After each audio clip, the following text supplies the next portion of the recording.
Assalamualaikum warahmatullahi wabarakatuh.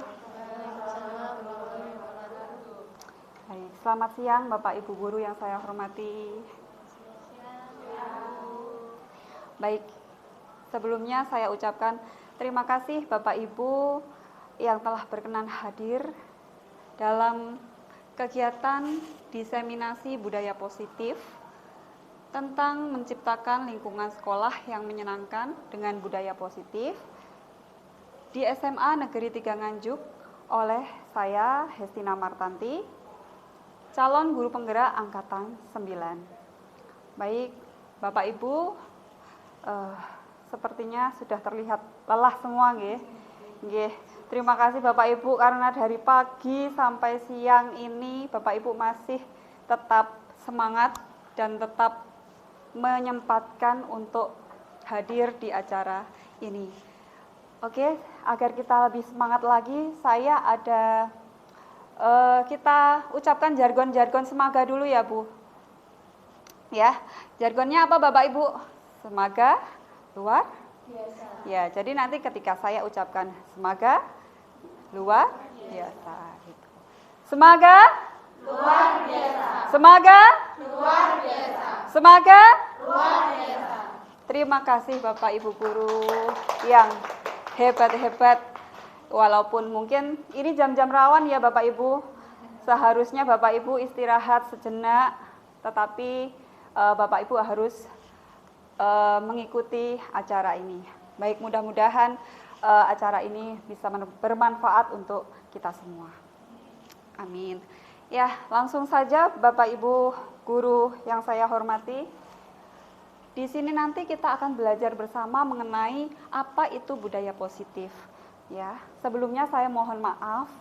Di sini saya tidak bermaksud untuk menggurui Bapak Ibu semuanya. Jadi di sini saya hanya lebih dulu mendapatkan pemahaman ini. Ya, jadi kewajiban saya adalah menularkan kepada Bapak Ibu semuanya. Itu nggih. Nggih. Nah, langsung saja, apa itu budaya positif? Menurut Bapak Ibu, ketika Bapak Ibu mendengar budaya positif, apa yang ada di benak Bapak Ibu? Nggih? Kebiasaan positif. Iya, apa Ibu? Segala hal yang positif. Bagus. Iya, jadi budaya positif itu adalah pembiasaan-pembiasaan positif yang mungkin sudah kita lakukan semua ya Bapak Ibu di sekolah kita. Jadi budaya positif itu adalah perwujudan dari nilai-nilai atau kebajikan universal yang diterapkan di sekolah. Kalau di sekolah kita misalnya apa Bapak Ibu? Yang sudah kita laksanakan, yang sudah kita terapkan selama ini. Ada, iya, sholat Jumat berjamaah, kemudian ada Jumat bersih, iya, keputrian, kemudian sholat duha ya Bapak Ibu, dan lain sebagainya yang tentunya masih banyak sekali di sekolah kita. Nah, ini nanti yang akan kita pelajari bersama-sama Bapak Ibu. Jadi ada 6 konsep inti budaya positif. Antara lain ada disiplin positif dan kebajikan universal. Kemudian ada teori motivasi, hukuman dan penghargaan, dan restitusi. Selanjutnya ada keyakinan kelas, kebutuhan dasar manusia, posisi kontrol guru, dan segitiga restitusi. Mungkin masih sedikit asing ya Bapak Ibu. Ada beberapa poin yang masih asing di telinga Bapak Ibu. Benar tidak? Iya.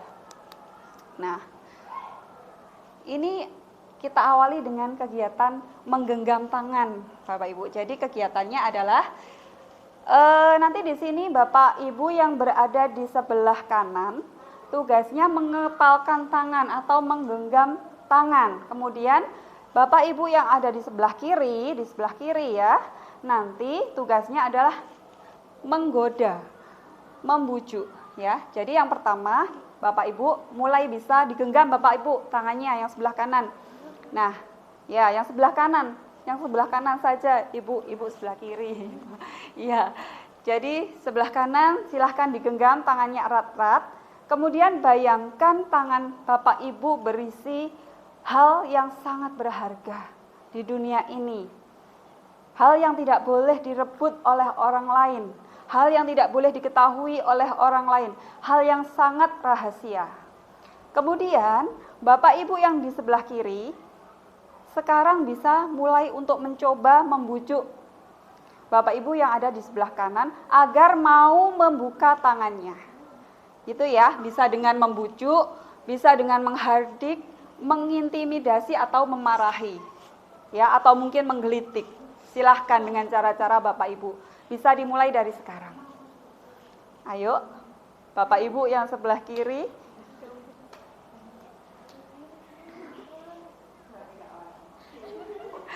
Gimana?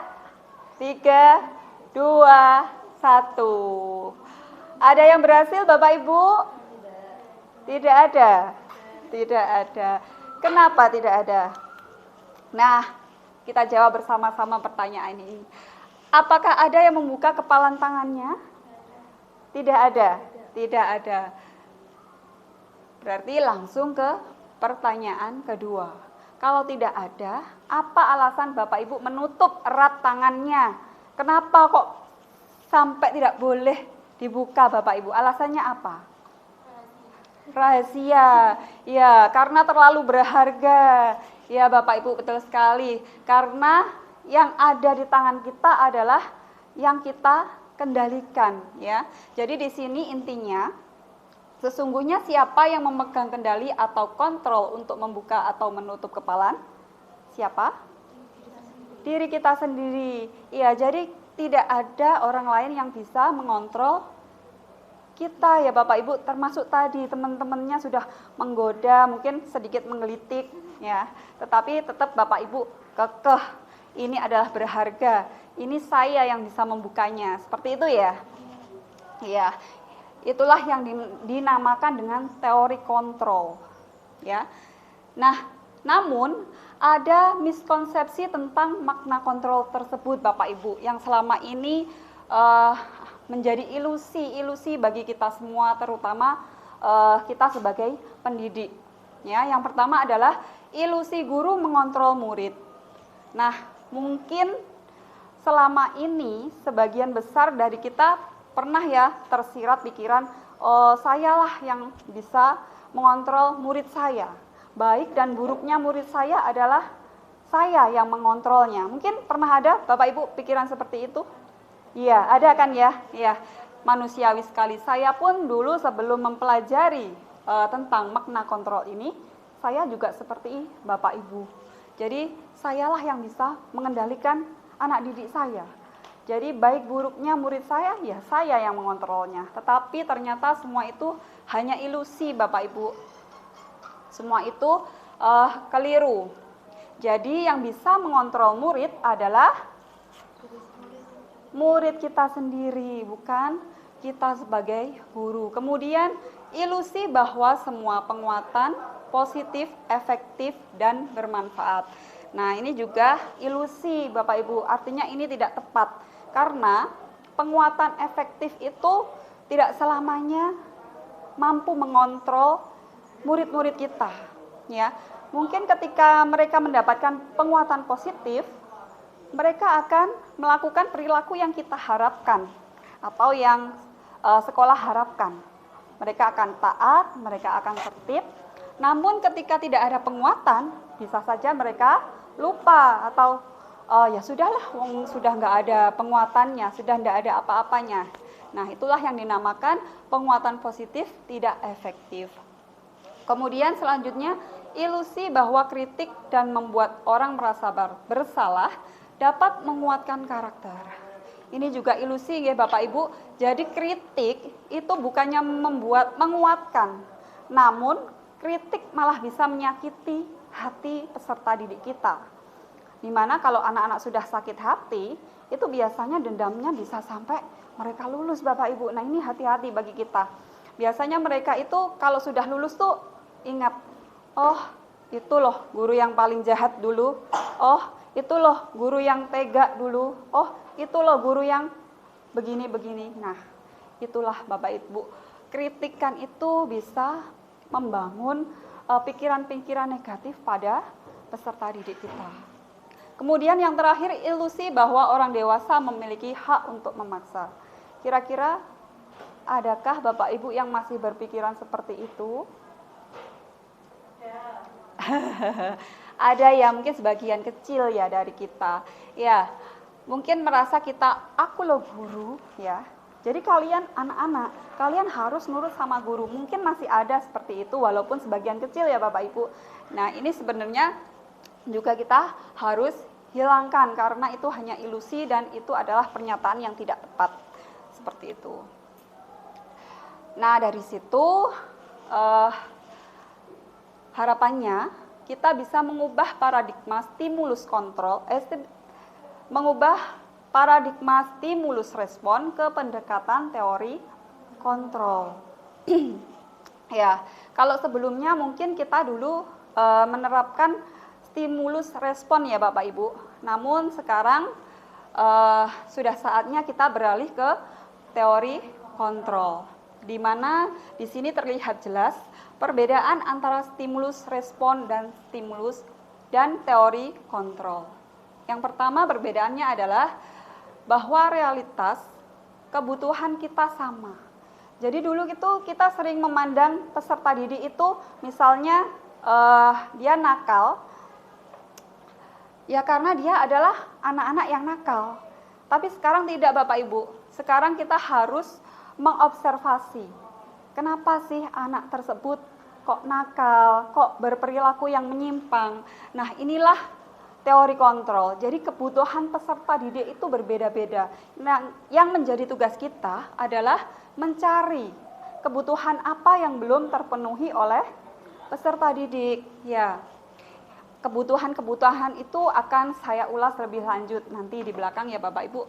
Kemudian selanjutnya, semua orang melihat hal yang sama. Jadi kalau stimulus respon, kita melihatnya ya anak yang bermasalah itu ya anak yang nakal, anak yang tidak taat dengan peraturan, atau anak yang memberontak. Kalau dulu seperti itu ya Bapak Ibu. Namun sekarang setiap orang memiliki gambaran yang berbeda-beda. Jadi anak atau murid itu melakukan sesuatu dikarenakan dia memiliki keyakinan-keyakinan tersendiri yang berbeda-beda. Ya, misalnya seperti ini. Menurut si A, berangkat tepat waktu itu adalah suatu kewajiban, suatu tanggung jawab. Tetapi menurut si B, berangkat tepat waktu itu adalah suatu pilihan. Jadi saya boleh berangkat tepat waktu, saya pun juga boleh agak telat. Nah, mungkin si B juga memiliki alasan-alasan tersendiri kenapa dia berangkatnya terlambat, seperti itu. Kemudian selanjutnya, kita mencoba mengubah orang agar berpandangan sama dengan kita. Kalau dulu ketika kita masih meyakini stimulus respon, kita mencoba untuk mengubah orang agar sama dengan kita. Iya, jadi semua orang itu harus sama dengan kita, pandangannya harus sama. Kalau menurut kita baik, berarti orang lain juga harus memandang ini baik. Padahal tidak seperti itu Bapak Ibu. Kalau menurut teori kontrol, kita berusaha memahami pandangan orang lain tentang dunia. Ya, jadi siapapun memiliki pandangan yang berbeda-beda, yang sangat luas dan universal. Kemudian selanjutnya perbedaannya adalah perilaku buruk dilihat sebagai suatu kesalahan. Ya, misalnya dulu anak keluar kelas ketika jam pelajaran atau ketika jam kosong, ia ingin membeli makan di kantin. Berarti kalau seperti itu, mungkin menurut stimulus respon, anak sudah dicap sebagai anak yang nakal atau anak yang tidak taat peraturan. Namun berbeda Bapak Ibu. Di teori kontrol belum tentu anak tersebut anak yang nakal. Tetapi mungkin anak tersebut mencoba untuk memenuhi kebutuhan dasarnya yang belum terpenuhi. Misalnya tadi lapar, ya lapar, atau mungkin dia ingin mencari perhatian teman-temannya dan lain sebagainya. Jadi setiap perilaku memiliki tujuan. Dan selanjutnya, orang lain bisa mengontrol saya. Itu dalam stimulus respon. Kalau dalam teori kontrol, hanya kita sendiri yang bisa mengontrol diri kita. Seperti yang tadi sudah Bapak Ibu praktekkan menggenggam tangan. Nah, selanjutnya saya bisa mengontrol orang lain. Kalau di teori kontrol, Anda tidak bisa mengontrol orang lain. Setuju ya Ibu-ibu, Bapak-bapak? Ya, selanjutnya pemaksaan ada pada saat bujukan gagal. Jadi kalau stimulus respon, ketika kita gagal dalam membujuk murid kita, mungkin kita akan sedikit memaksa. Ayo, pakai ini. Ayo, lakukan ini. Ayo, laksanakan apa yang Bapak Ibu perintahkan. Ya. Nah, itu adalah sebuah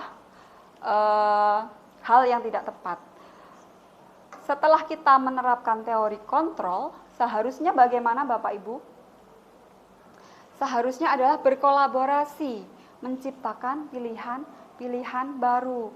Jadi kita bersama murid, bersama-sama menciptakan pilihan-pilihan dalam membantu murid untuk mencari solusi dari permasalahan mereka. Jadi mereka sendiri yang mencari solusinya Bapak Ibu dengan bantuan kita pastinya. Jadi tidak ada paksaan. Seperti itu. Kemudian yang terakhir berpikir menang kalah. Jadi ada yang menang dan ada yang kalah. Tetapi kalau di teori kontrol, mode berpikirnya menang-menang alias tidak ada yang kalah. Nah, sekarang kita mulai ke konsep inti yang pertama, yaitu disiplin positif. Disiplin positif itu apa Bapak Ibu? Iya. Gimana?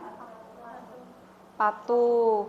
Iya, mungkin ketika kita mendengar kata disiplin, itu kaitannya erat sekali dengan aturan-aturan ya, Bapak Ibu.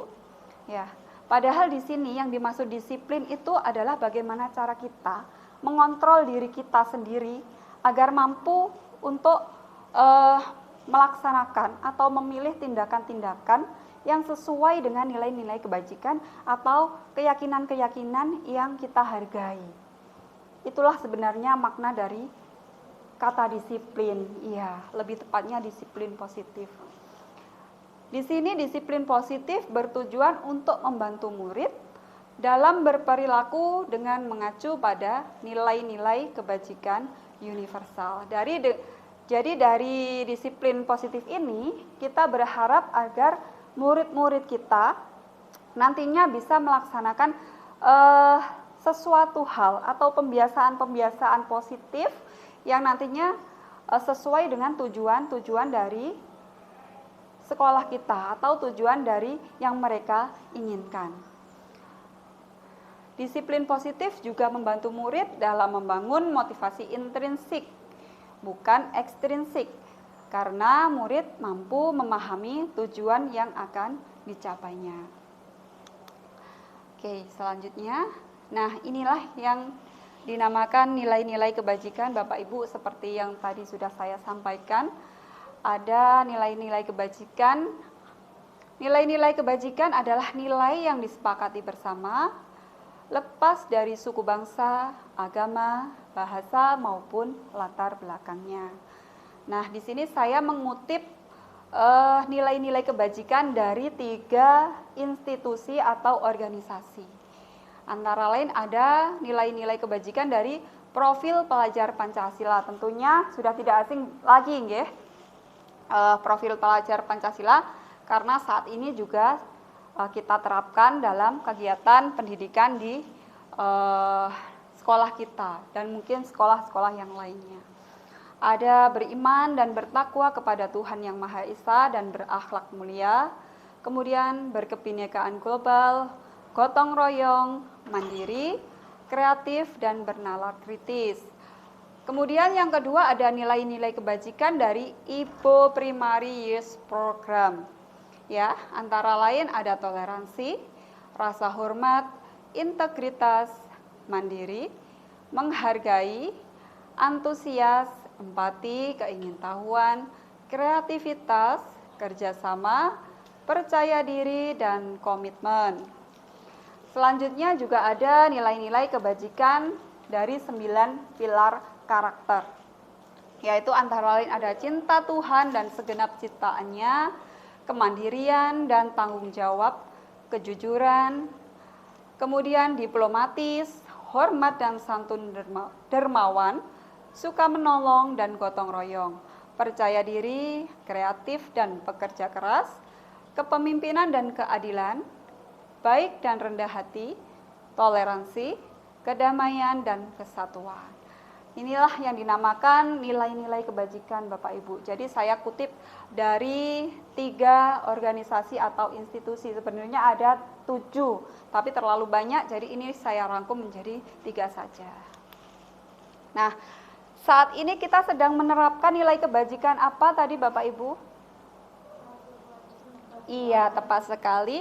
Saat ini kita sedang menerapkan nilai-nilai kebajikan profil pelajar Pancasila. Yang pertama, apa Bapak Ibu?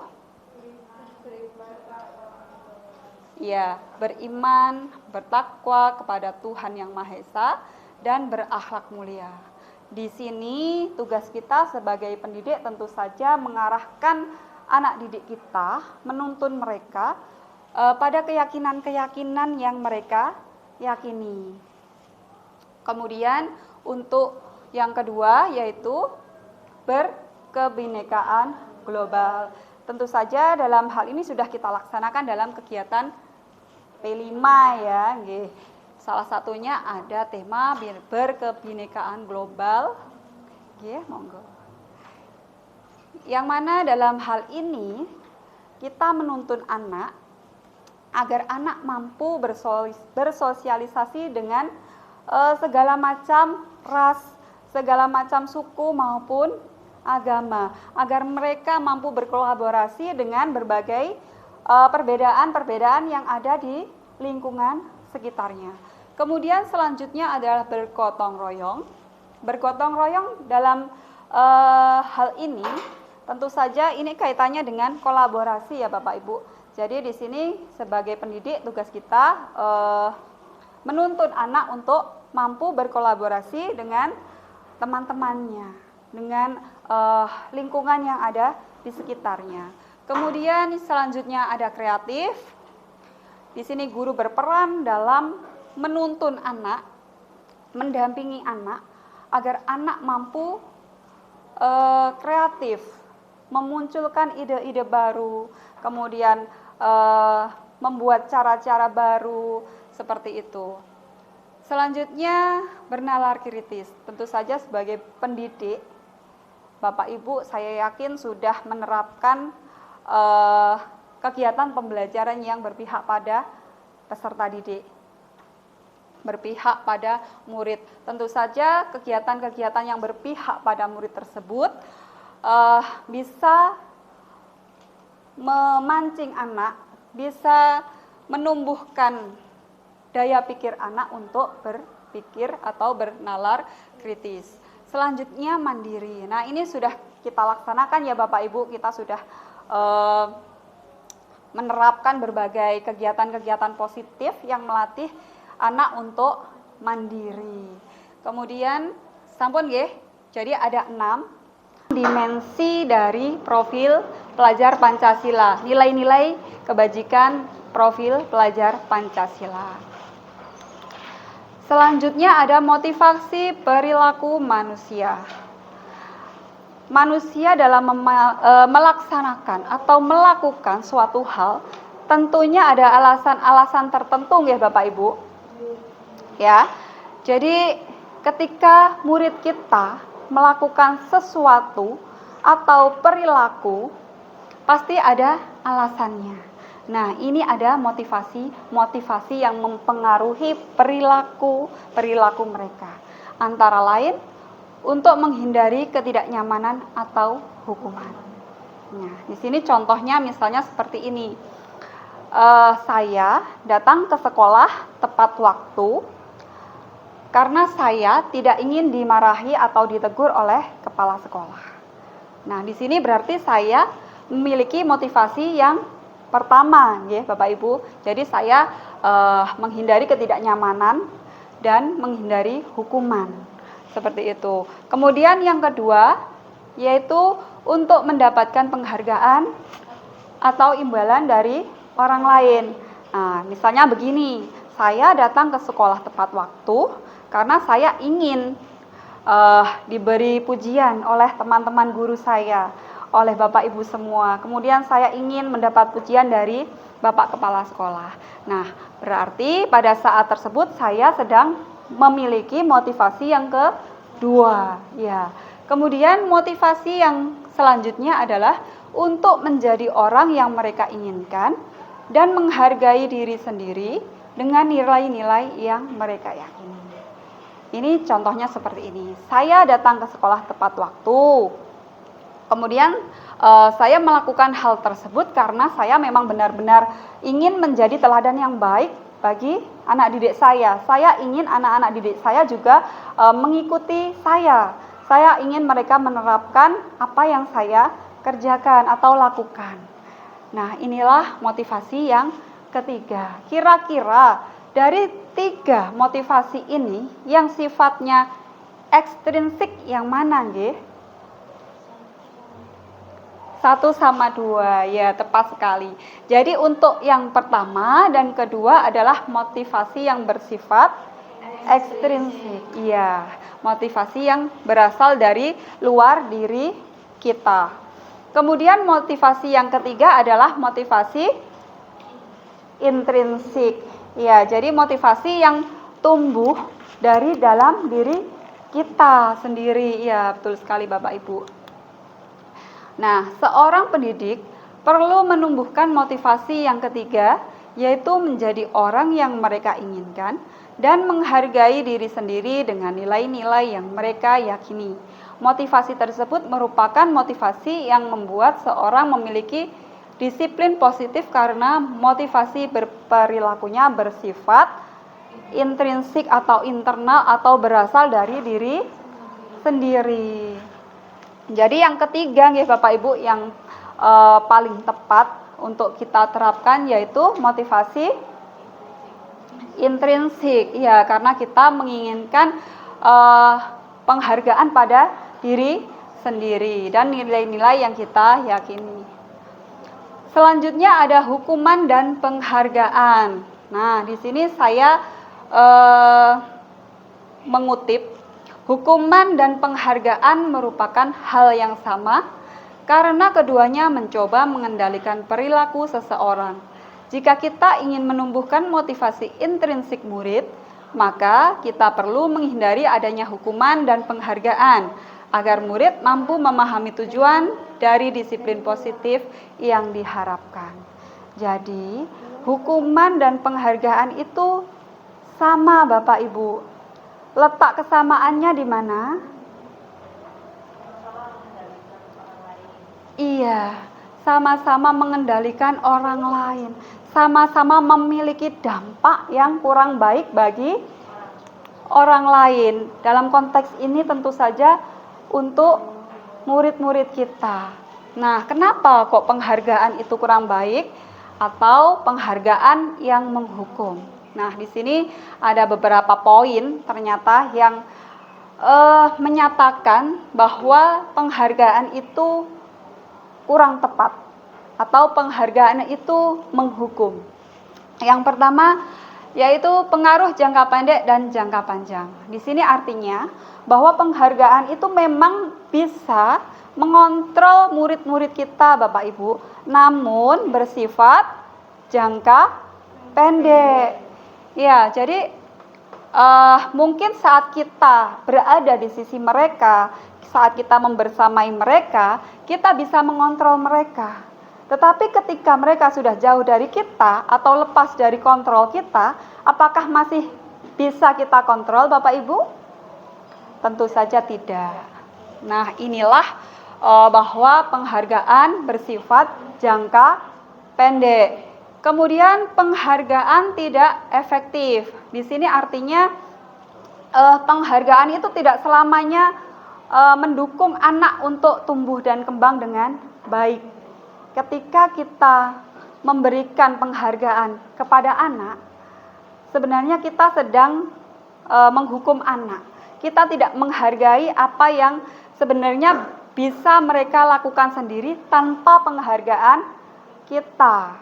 Itu Bapak Ibu. Jadi penghargaan tidak efektif adalah penghargaan yang tidak menghargai hasil atau usaha dari anak itu sendiri. Kemudian penghargaan merusak hubungan.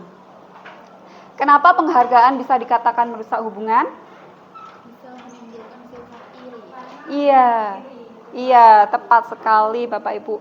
Bisa menimbulkan kecemburuan sosial atau menimbulkan iri. Jadi ketika kita misalnya memberikan penghargaan kepada si A, mungkin teman-temannya yang lain, si B, si C, si D, mereka akan merasa kecewa. Kok si A melulu yang dapat penghargaan, kok aku nggak pernah dapat.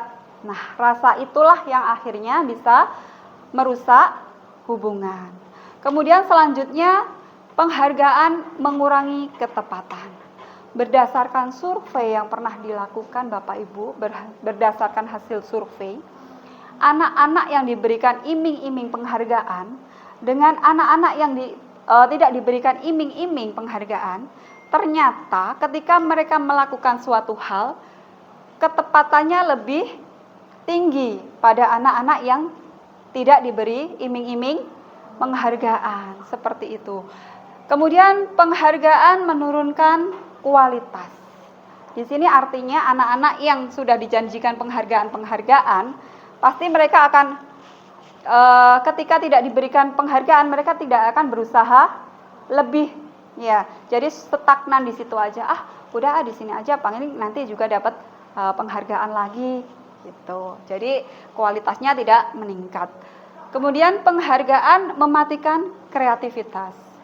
Penghargaan juga menghukum. Di sini penghargaan menghukum itu maksudnya bagaimana Bapak Ibu? Gimana? Ya, bahwa sebenarnya ketika kita memberikan penghargaan kepada anak atau kepada murid, mereka sedang tergantung pada kita. Ya, jadi ketika mereka tidak mendapatkan penghargaan dari kita, mereka ya tidak ada kenaikan apa-apa, tidak ada perubahan apapun. Jadi inilah yang dinamakan penghargaan menghukum, karena anak tidak ada peningkatan kreativitas, peningkatan kualitas, seperti itu. Dan yang terakhir, motivasi dalam diri anak atau motivasi intrinsik tidak tumbuh atau bahkan tidak muncul, karena sudah terbiasa menggantungkan penghargaan dari orang lain. Seperti itu. Nah, sekarang kita masuk pada hukuman, konsekuensi, dan restitusi. Ada yang sudah familiar dengan kalimat-kalimat ini, Bapak Ibu? Tentu saja sudah, nggih. Hukuman sudah. Konsekuensi sudah. Restitusi mungkin ya yang masih baru. Saya pun juga seperti itu, Bapak Ibu. Jadi saya juga masih baru mengenal nih, baru mempelajari, dan kebetulan pada kesempatan ini saya bisa menularkan ke Bapak Ibu. Ya, hukuman itu adalah sesuatu hal yang sifatnya tiba-tiba, tidak ada rencana. Kemudian bersifat satu arah, yaitu dari guru saja. Jadi murid tidak tahu apa-apa nih, misalnya terlambat. Kemudian gurunya bilang, sudah kamu lari puteri lapangan ini 10 kali. Nah, di sini kan tidak ada perjanjian dengan murid kan, bahwa kalau terlambat harus mengelilingi lapangan 10 kali. Itulah yang dinamakan tiba-tiba dan bersifat satu arah. Kemudian hukuman bersifat fisik maupun psikis. Kalau fisik contohnya apa Bapak Ibu? Ya, push up, ya mungkin berlari tadi mengelilingi lapangan. Kemudian kalau psikis? Iya, memarahi, mungkin membentak-bentak, menunjuk-nunjuk. Akhirnya anak menjadi malu, kecewa, bahkan bisa dendam. Nah, ini murid merasa tidak nyaman jangka panjang. Jadi ketika anak atau murid mendapatkan hukuman, ini biasanya mereka rasa kecewanya, rasa sakit hatinya itu menetap di jiwa dan raganya ya Bapak Ibu, bahkan sampai lulus seperti tadi yang saya sampaikan. Sampai lulus tuh mereka masih terngiang-ngiang. Oh, ini Bu Estina ini yang dulu pernah menghukum saya lari keliling lapangan sampai saya pingsan. Mungkin seperti itu. Kemudian hukuman juga mode paksaan. Jadi sifatnya memaksa. Tidak ada kesepakatan ataupun kolaborasi. Itu yang dinamakan hukuman Bapak Ibu. Kemudian sekarang konsekuensi. Apa Bapak Ibu konsekuensi? Iya, perjanjian bisa jadi. Jadi konsekuensi itu memiliki unsur-unsur sebagai berikut. Terencana atau sudah diketahui oleh anak dan masuk akal. Jadi sebelumnya sudah ada kesepakatan nih sama anak-anak, ya. Iya, jadi misalnya kalau kamu melanggar peraturan misalnya terlambat, berarti kamu ya harus mengikuti berapa menit yang kamu tinggalkan tadi ketika istirahat, seperti itu. Tetapi kalau hukuman tadi tidak ada ya Bapak Ibu seperti itu. Jadi kalau konsekuensi ini sebenarnya sudah ke identitas yang berhasil Bapak Ibu, bukan identitas yang gagal. Kemudian dibuat oleh guru dan murid, jadi ada kesepakatan. Kemudian murid merasa tidak nyaman jangka pendek. Jadi tetap saja dalam konsekuensi ini murid merasa tidak nyaman Bapak Ibu, namun waktunya berbeda, jangka waktunya berbeda dengan hukuman. Kalau hukuman, anak merasa tidak nyamannya mungkin bisa selamanya atau jangka panjang ya.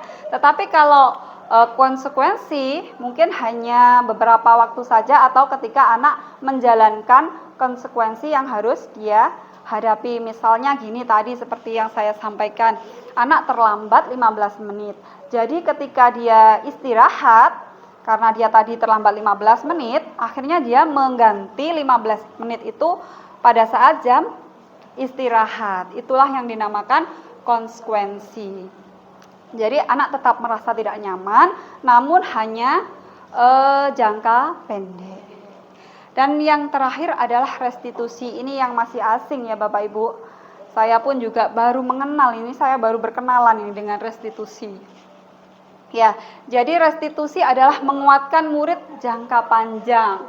Murid atau anak belajar memecahkan masalah. Karena dalam restitusi itu Bapak Ibu, kita berkolaborasi antara guru dan murid, yang mana guru mendampingi murid untuk mencari solusi dengan penyampaian pilihan-pilihan atau keyakinan-keyakinan.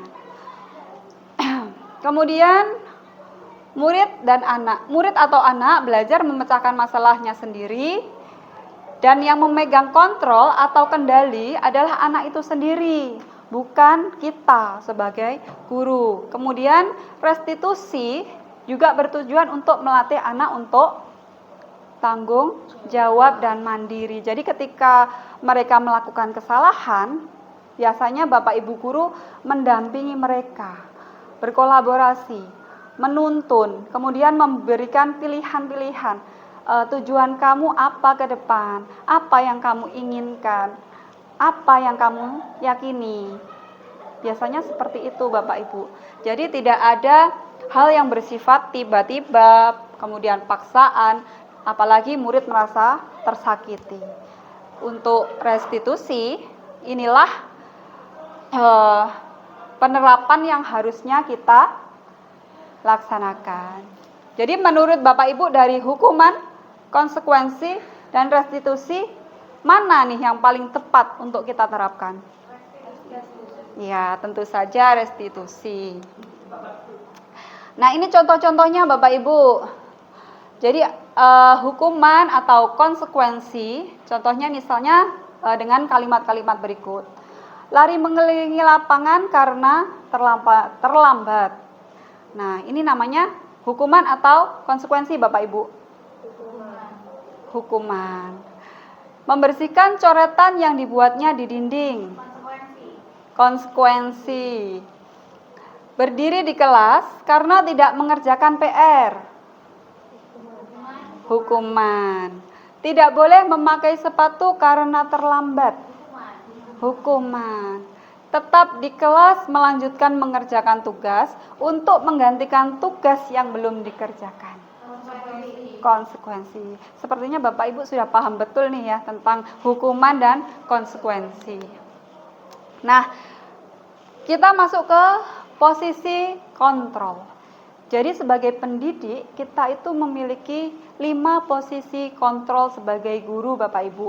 Yang pertama ada posisi penghukum, kemudian yang kedua posisi pembuat rasa bersalah, posisi teman, posisi pemantau, dan posisi manajer. Nah, ini contohnya, langsung saja saya berikan contoh agar Bapak Ibu mudah untuk memahaminya. Misalnya posisi penghukum seperti ini Bapak Ibu. Patuhi aturan saya. Awas kalau tidak dipatuhi. Nah, itu adalah posisi penghukum. Kemudian kamu selalu saja salah. Itu juga penghukum. Selalu, pasti, selalu yang terakhir selesai. Itu juga penghukum ya Bapak Ibu. Jadi biasanya posisi penghukum ini menggunakan kata-kata yang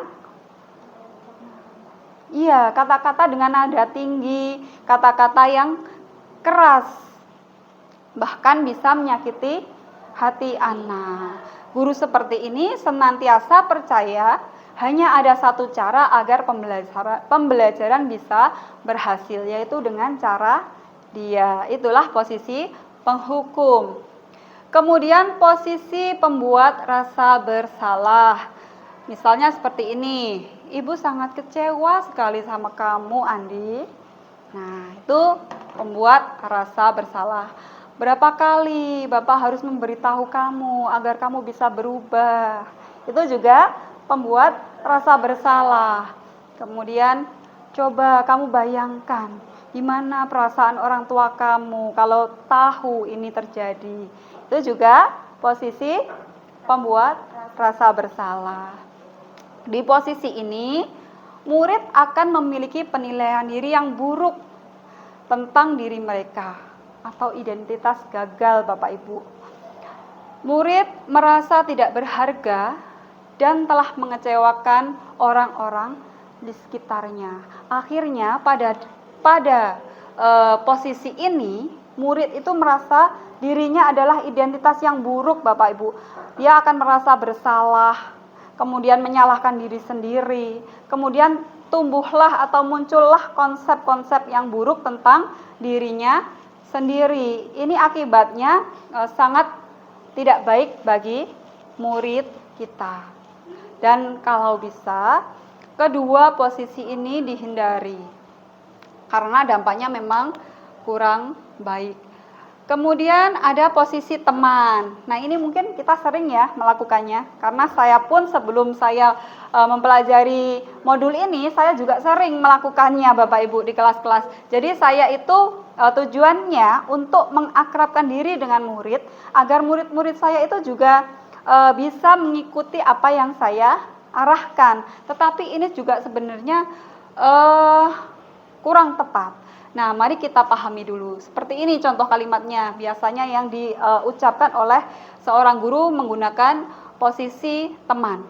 Misalnya, ayo bantulah Bapak Ibu, tolong Bapak Ibu, gitu. Biasanya lebih akrab ya Bapak Ibu bahasanya itu sama murid. Kemudian, ayo ingat tidak, Bapak selama ini sudah bantu apa sama kamu. Sekarang giliran kamu dong bantu Bapak. Nah, itu juga posisi teman. Kemudian, ya sudah, kali ini tidak apa-apa, tidak masalah. Tapi lain kali, jangan begitu ya. Nah, itu juga posisi teman. Ada yang seperti itu Bapak Ibu? Ada. Saya yakin ada, karena saya sendiri pun sebelumnya juga seperti ini. Dengan tujuan, pastinya tujuan kita baik ya Bapak Ibu.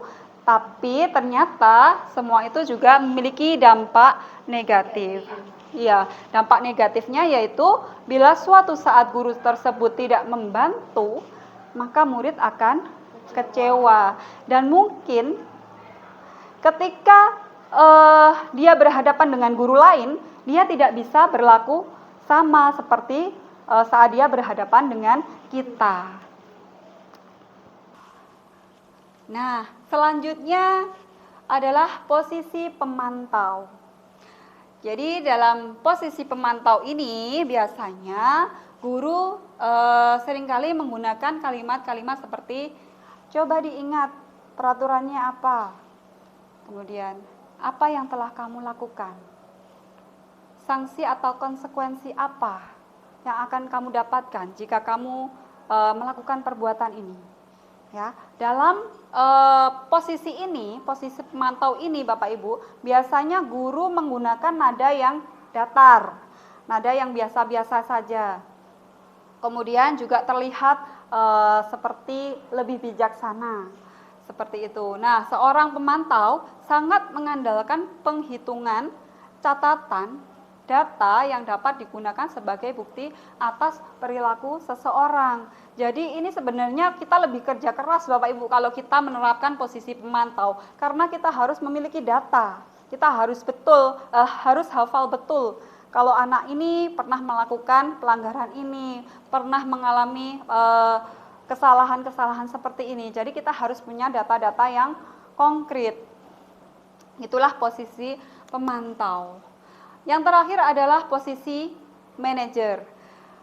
Posisi manajer biasanya kalimat-kalimat yang sering diucapkan adalah apa yang kita yakini. Kemudian apa yang kamu yakini, apakah kamu meyakininya? Jika kamu memperbaiki ini, hal ini menunjukkan apa tentang dirimu? Apa rencana kamu ke depan? Nah, itu contoh-contoh dari kalimat-kalimat yang menunjukkan posisi kontrol sebagai manajer. Pada posisi ini Bapak Ibu, tugas seorang guru bukan untuk mengatur perilaku murid, melainkan untuk membimbing murid agar menemukan solusi dari permasalahan atau kesalahan-kesalahan yang telah dia lakukan. Nah, ini ada contoh kasus. Setelah Bapak Ibu tadi mengetahui 5 posisi kontrol, sekarang saya ada pertanyaan untuk Bapak Ibu. Nah, ini ibaratnya Bu siapa ya? Bu Ani ya. Bu Ani berkata, ayolah lakukan ini demi Ibu. Termasuk posisi kontrol apa Bapak Ibu? Teman. Tepat sekali, teman. Jadi Bu Ani sedang menjalankan posisi kontrol sebagai teman. Selanjutnya, ini Pak siapa ya Bapak Ibu? Pak Anton aja ya. Kita beri nama Pak Anton. Pak Anton berkata, saya tidak mau tahu, kamu harus menjalankan perintah saya. Termasuk posisi kontrol apa Bapak Ibu? Penghukum. Tepat sekali, penghukum. Jadi biasanya penghukum itu menggunakan kata-kata yang keras ya. Kemudian ini Bu siapa ya? Bu siapa ini enaknya Bapak Ibu? Bu Serli ya.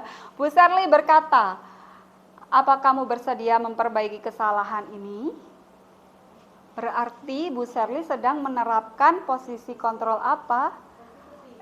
Tepat sekali. Bu Serli menerapkan posisi kontrol sebagai manajer.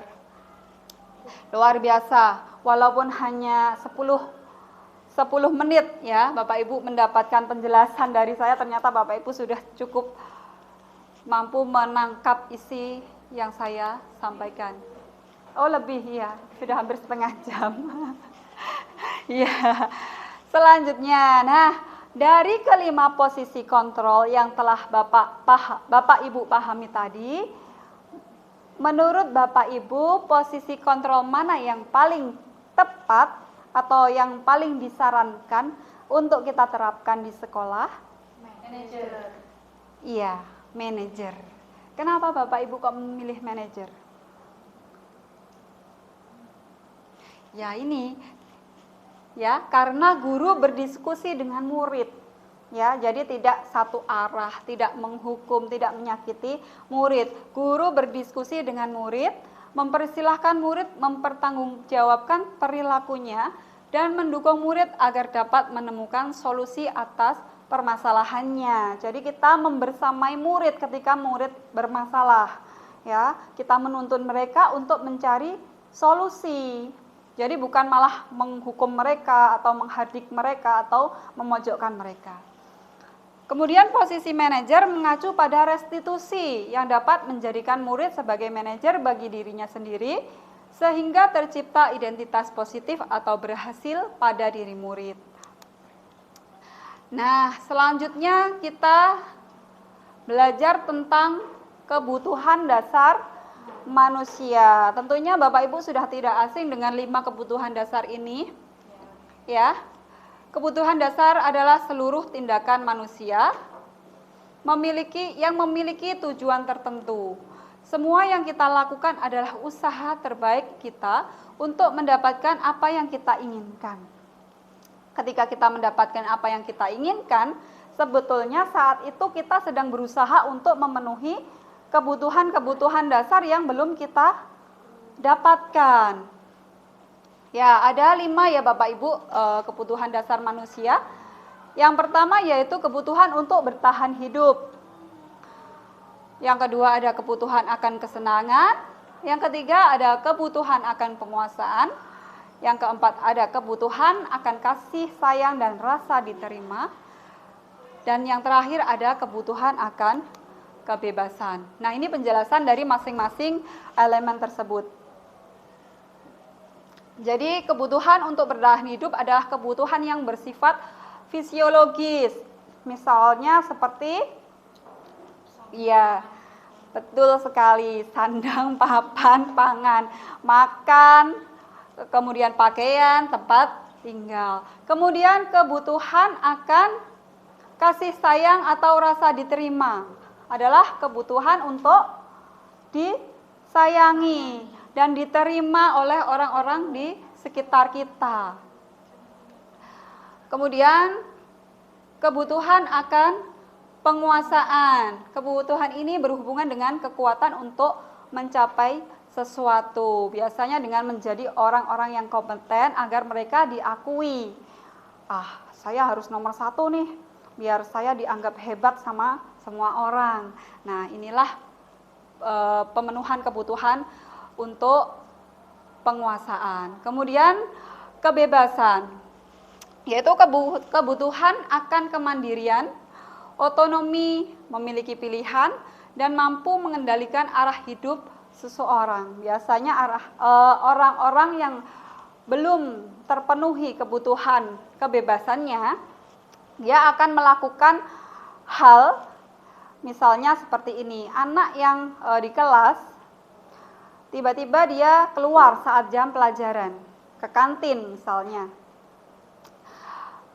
Setelah dikonfirmasi, ternyata anak tersebut dia bosan. Saya bosan, Bu. Saya di kelas bosan. Tidak bisa makan, tidak bisa minum, tidak bisa ngobrol.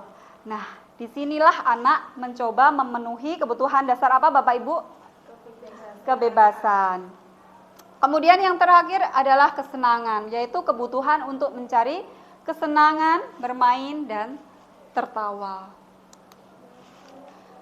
Nah, ini ada 2 cerita pendek Bapak Ibu. Dimas seringkali pergi keluar kelas saat jam pelajaran karena ia merasa bosan di kelas. Kira-kira kebutuhan dasar apa yang belum terpenuhi Bapak Ibu? Betul sekali, kebebasan. Karena dia merasa bosan ya, dia ingin bebas. Kemudian selanjutnya, Ani seorang anak TK, senang sekali berlari-lari keluar kelas karena ia merasa gurunya menyayanginya ketika sang guru ikut berlari mengejarnya. Kebutuhan dasar apa yang yang hendak dipenuhi oleh Ani? Kasih sayang dan kesenangan. Iya. Jadi di sini ada kalimat menyayangi ya Bapak Ibu. Berarti Ani sedang mencoba untuk memenuhi kebutuhan menyayangi. Nah, kita lanjut ke keyakinan kelas Bapak Ibu. Mengapa keyakinan kelas? Mengapa kok bukan peraturan kelas? Untuk menjawabnya, Bapak Ibu bisa memahami kalimat tersebut. Apa alasan Bapak Ibu memakai helm? Biar aman. Iya, kalau Bapak Ibu menjawab agar selamat, artinya Bapak Ibu memiliki keyakinan bahwa memiliki helm itu adalah untuk keselamatan kita. Tetapi kalau Bapak Ibu menjawab agar kita tidak ditilang polisi, artinya Bapak Ibu sedang menjalankan peraturan. Nah, inilah perbedaan dari peraturan dan keyakinan Bapak Ibu. Kemudian apa alasan Anda memakai masker? Biar nggak kena virus. Iya, kalau Bapak Ibu menjawab biar tidak terkena virus, biar tidak sakit, biar tidak tertular penyakit.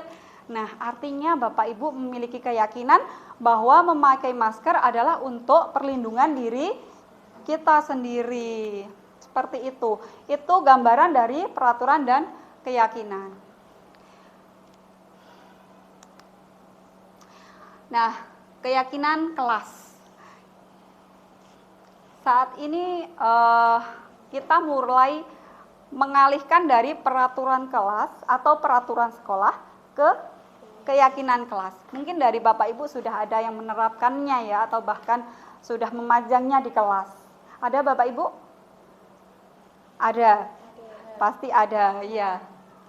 Nah, keyakinan lebih bersifat abstrak dibanding dengan peraturan. Jadi lebih memiliki arti yang luas ketimbang peraturan. Kemudian keyakinan kelas berupa pernyataan-pernyataan universal. Pernyataan keyakinan kelas senantiasa dibuat dalam bentuk positif, Bapak Ibu. Keyakinan kelas hendaknya tidak terlalu banyak sehingga mudah diingat dan dipahami oleh semua warga kelas. Keyakinan kelas sebaiknya sesuatu yang dapat diterapkan di lingkungan tersebut. Semua warga kelas hendaknya ikut berkontribusi dalam pembuatan keyakinan kelas lewat kegiatan curah pendapat. Bersedia meninjau kembali keyakinan kelas dari waktu ke waktu.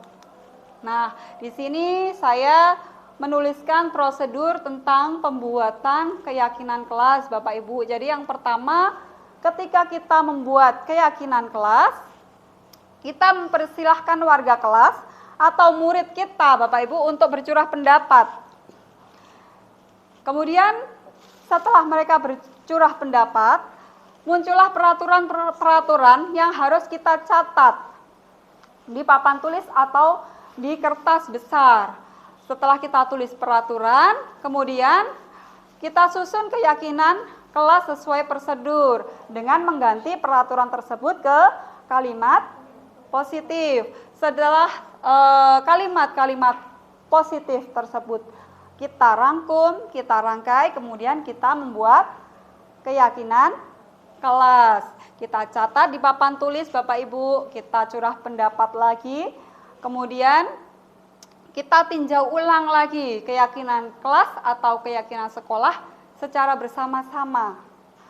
Setelah kita tinjau ulang, kita sepakati, kemudian kita bubuhkan tanda tangan. Tanda tangannya ini semua anak Bapak Ibu. Jadi mungkin Bapak Ibu seperti kemarin saya sempat mendengar pernyataan dari Bapak Ibu atau pertanyaan dari Bapak Ibu yang lain bahwa apakah ini harus ditandatangani oleh semua siswa, Bu?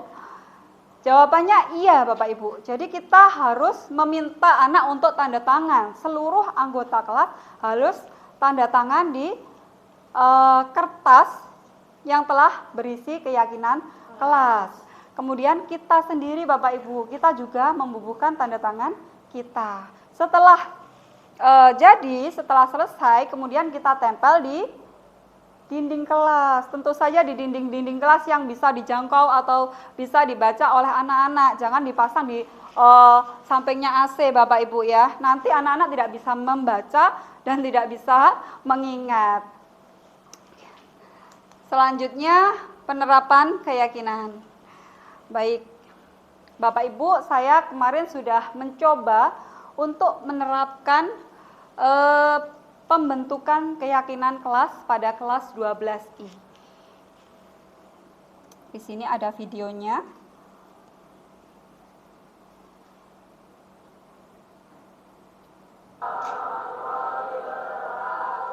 Ya, selamat siang anak-anak.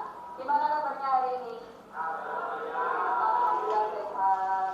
Ya, hari ini kita akan membuat keyakinan kelas untuk 12I. Tujuan dari keyakinan kelas itu apa sih? Kalian sudah tahu belum? Nah, ini bisa dibaca. Tujuan dari pembuatan keyakinan kelas adalah yang pertama. Ya. Nah, ini penyampaian tujuannya, Bapak Ibu. Jadi, kita juga harus menyampaikan kepada anak-anak tujuan kita apa ketika kita akan membuat keyakinan kelas. Ya, membiasakan budaya positif.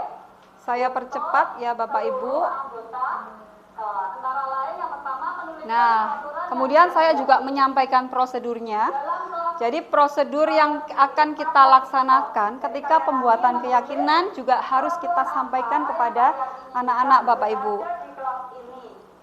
Ya, kemudian setelah ditulis, nanti kalian nanti kita akan jadi langsung saja ya ini kita mulai untuk membuat keyakinan kelas.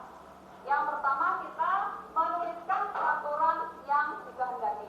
Jadi satu anak menuliskan satu peraturan. Itu ya. Nah, ini anak-anak mulai menuliskan peraturan pada kertas kecil atau sticky note Bapak Ibu. Kemudian mereka mulai menempelkannya pada papan tulis. Oke, sekarang sudah terkumpul semua tulisan-tulisan kalian. Sekarang langkah selanjutnya adalah mengubah peraturan yang sudah kalian tulis ini ke kalimat positif. Ya, yang pertama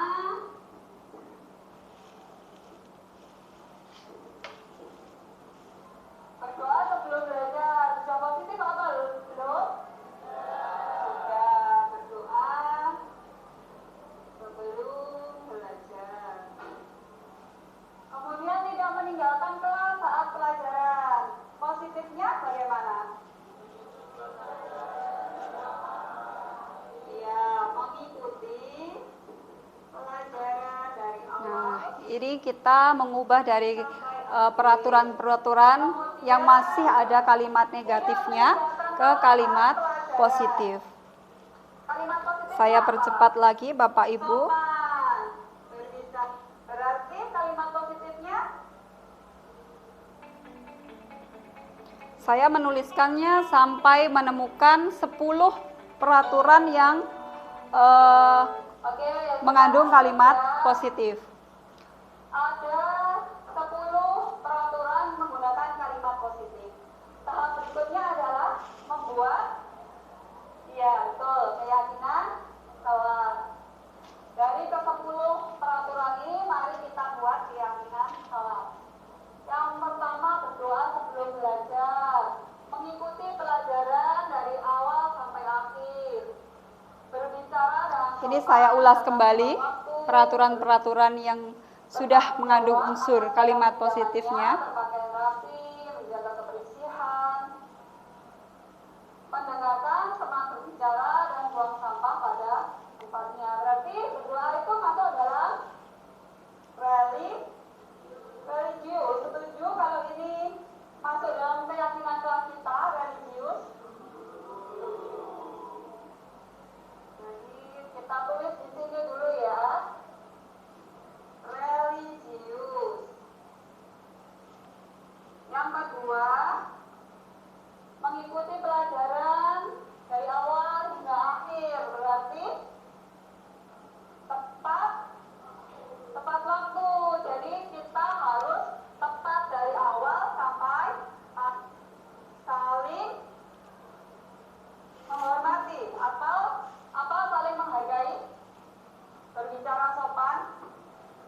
saling menghargai. Setuju? Saling menghargai. Nah, ini saya menuliskan keyakinan-keyakinan kelas pada papan tulis Bapak Ibu. Saya tulis sampai menemukan 5 keyakinan kelas. Jadi ada 5 keyakinan yang sudah kita sepakati.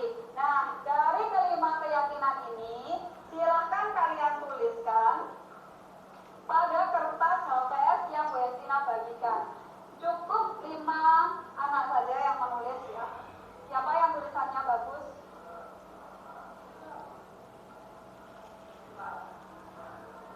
Nah, ini keyakinan kelas ditulis pada kertas HVS dan dihias oleh anak-anak. Setelah ditulis, kemudian ditempel pada kertas plano yang sudah tersedia di depan. Sudah terbentuk keyakinan kelas yang telah kita sepakati. Kita baca bersama-sama. Yang pertama, tepat waktu. Kedua, ketiga, keempat, kelima. Oke, sepakat? Sepakat. Artinya kalau sudah sepakat, kalian akan menaati atau meyakini keyakinan kelas tersebut. Setuju ya? Nah, sekarang kalau sudah setuju, kalian bisa mulai menandatangani keyakinan kelas kita. Bisa di bawah sini ya. Ini mulai ditandatangani oleh anak-anak Bapak Ibu keyakinan kelasnya.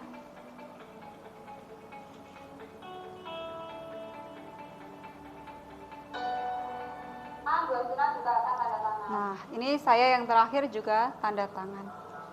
Oke, dengan demikian.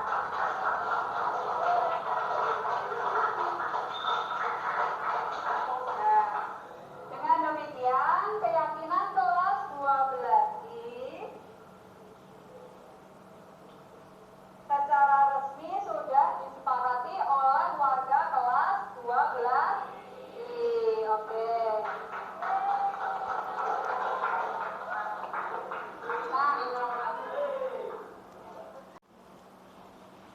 Nah, itu tadi Bapak Ibu kurang lebihnya seperti itu hasil penerapan keyakinan kelas yang telah saya laksanakan di kelas 12I. Sekarang kita kembali lagi ke laptop nggih Bapak Ibu. Nah, setelah keyakinan kelas, sekarang kita masuk pada segitiga restitusi. Nah, segitiga restitusi itu adalah penerapan posisi kontrol sebagai manajer Bapak Ibu. Jadi guru harus menggunakan segitiga restitusi dalam penyelesaian masalah-masalah murid dengan 3 tahapan. 3 tahapan antara lain ada menstabilkan identitas, kemudian validasi tindakan yang salah dan menanyakan keyakinan. Dengan tujuan menciptakan karakter murid yang mandiri dan bertanggung jawab. Nah, ini adalah gambaran dari segitiga restitusi. Yang pertama ada menstabilkan identitas, validasi tindakan yang salah, dan menanyakan keyakinan. Segitiga restitusi sendiri memiliki arti adalah suatu proses dialog yang dijalankan oleh guru atau orang tua agar dapat menghasilkan murid yang mandiri dan bertanggung jawab. Nah, ini proses yang pertama, yaitu menstabilkan identitas. Berdasarkan prinsip, membuat kesalahan adalah bagian dari proses pembelajaran Bapak Ibu. Jadi ketika anak kita atau murid kita sedang berbuat kesalahan, kita tidak sepatutnya menyalahkan mereka atau malah berteriak kepada mereka. Tetapi yang pertama kita stabilkan identitasnya dulu, agar anak tidak merasa gagal, ya. Dengan cara mengucapkan kalimat-kalimat misalnya seperti berbuat salah itu wajar. Kemudian saya pun juga pernah berbuat salah seperti kamu. Itu adalah contoh kalimat menstabilkan identitas. Dan ada kalimat-kalimat yang lain yang Bapak Ibu bisa baca di layar ya. Kemudian tahap yang kedua adalah validasi tindakan yang salah. Jadi setelah kita melaksanakan tahap yang pertama, kita melaksanakan validasi tindakan yang salah. Berdasarkan prinsip, setiap perilaku berupaya memenuhi suatu kebutuhan tertentu. Jadi murid kita yang melakukan kesalahan pun sebenarnya dia juga dalam proses dalam pemenuhan kebutuhan yang belum dia dapatkan. Mungkin dengan caranya yang kurang baik atau kurang tepat.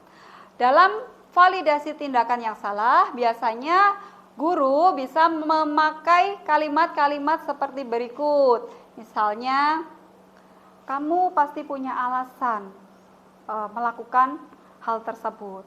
Atau kamu patut bangga pada dirimu sendiri karena kamu telah melindungi sesuatu yang penting buat kamu. Atau mungkin juga kamu boleh mempertahankan sikap tersebut, tapi kamu harus menambahkan sikap yang baru. Itulah kalimat-kalimat validasi tindakan yang bisa kita gunakan Bapak Ibu, atau mungkin Bapak Ibu juga bisa memakai kalimat yang Bapak Ibu susun sendiri. Kemudian yang terakhir, menanyakan keyakinan. Setelah tahap pertama dan kedua kita lakukan tahap menanyakan keyakinan. Nah, berdasarkan prinsip teori kontrol, bahwa pada dasarnya kita termotivasi secara intrinsik. Di sini biasanya kita sebagai pendidik menanyakan pertanyaan-pertanyaan yang bisa menjadikan siswa berrefleksi atau membuat siswa memunculkan ide-ide siswa untuk mengatasi atau memecahkan masalahnya sendiri. Misalnya seperti apa yang kita percaya sebagai kelas atau keluarga, apa nilai-nilai umum yang kita sepakati, kemudian apa bayangan kita tentang kelas yang ideal, atau kamu mau jadi orang yang seperti apa, atau langkah apa yang kamu ambil ke depan.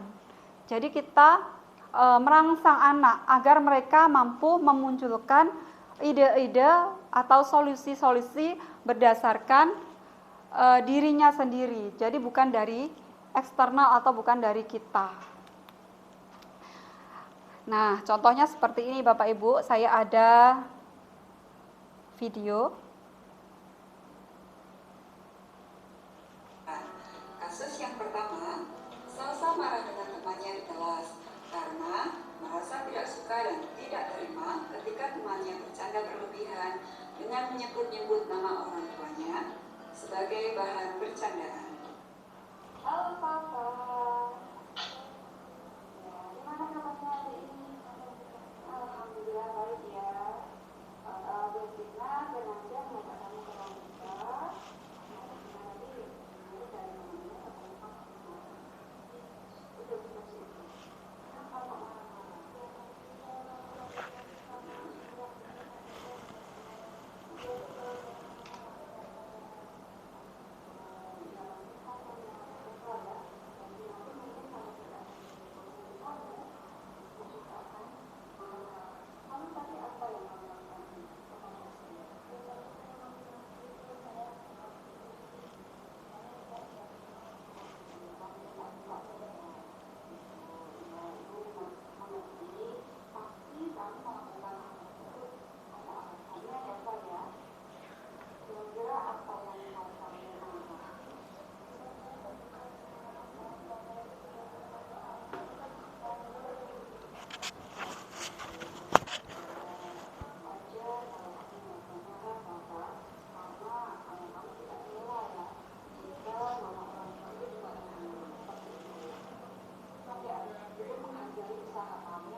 Kasus yang kedua, sering terlambat mengikuti pelajaran di kelas serta Sebenarnya ada 2 kasus Bapak Ibu, cuma untuk mempersingkat waktu saya cukup menayangkan 1 kasus saja nggih.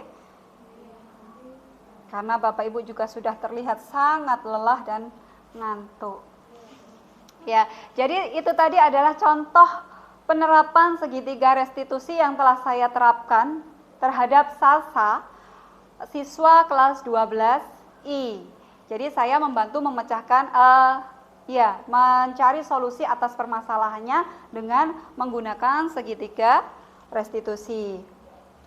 Nah, kita sudah menuju ke bagian yang paling akhir ini Bapak Ibu, seperti yang Bapak Ibu harapkan dan tunggu-tunggu dari tadi, yaitu refleksi dan tindak lanjut. Nah, dari kegiatan yang telah kita laksanakan, yang sudah kita lalui selama 1 jam lebih ya Bapak Ibu, kira-kira refleksi apa yang bisa Bapak Ibu sampaikan pada kesempatan kali ini? Mungkin ada yang bisa menyampaikan? Oh ya, sebentar Ibu. Hari ini kita mempelajari tentang disiplin positif. Iya. Hari ini kita mempelajari tentang disiplin positif, iya. Kemudian teori kontrol, Betul. lalu motivasi, Ya. dan juga kebutuhan dasar manusia. Ya. Selanjutnya yaitu Ada lagi? keyakinan kelas, ya, dan yang terakhir penyelesaian masalah dengan segitiga restitusi. Tepat sekali. Iya. Terima kasih. Bu siapa tadi? Bu Tanti ya. Ini guru baru kita. Bu Tanti masih sangat muda. Ya, terima kasih Bu Tanti sudah menyampaikan hasil refleksi kegiatan kita pada hari ini. Kemudian tindak lanjutnya Bapak Ibu. Nah, kira-kira tindak lanjut apa nih yang bisa kita lakukan ke depan? Mungkin bisa disampaikan secara lisan. Kira-kira apa Bapak Ibu? Mungkin kita bisa mulai menerapkan posisi kontrol sebagai manajer. Kemudian apalagi? Iya, membuat keyakinan kelas ya pada kelas Bapak Ibu masing-masing. Kemudian apalagi Bapak Ibu mungkin yang bisa kita lakukan? Penyelesaian masalah dengan segitiga restitusi. Tepat sekali. Penyelesaian masalah menggunakan segitiga restitusi. Mungkin untuk sementara 3 hal tersebut dulu ya Bapak Ibu yang akan kita jadikan tindak lanjut dengan harapan tentunya kita dapat mewujudkan budaya positif di sekolah kita tercinta ini. Nah, dengan demikian, dengan pemaparan refleksi dan tindak lanjut, artinya acara atau kegiatan kita hari ini juga harus berakhir. Bapak Ibu, terima kasih atas partisipasi Bapak Ibu semua. Mudah-mudahan apa yang telah kita pelajari bersama-sama tadi nantinya bisa kita terapkan dan bermanfaat untuk kita maupun peserta didik kita. Baik, sekali lagi terima kasih sebesar-besarnya kepada Bapak Ibu semuanya. Saya akhiri kegiatan hari ini. Wassalamualaikum warahmatullahi wabarakatuh.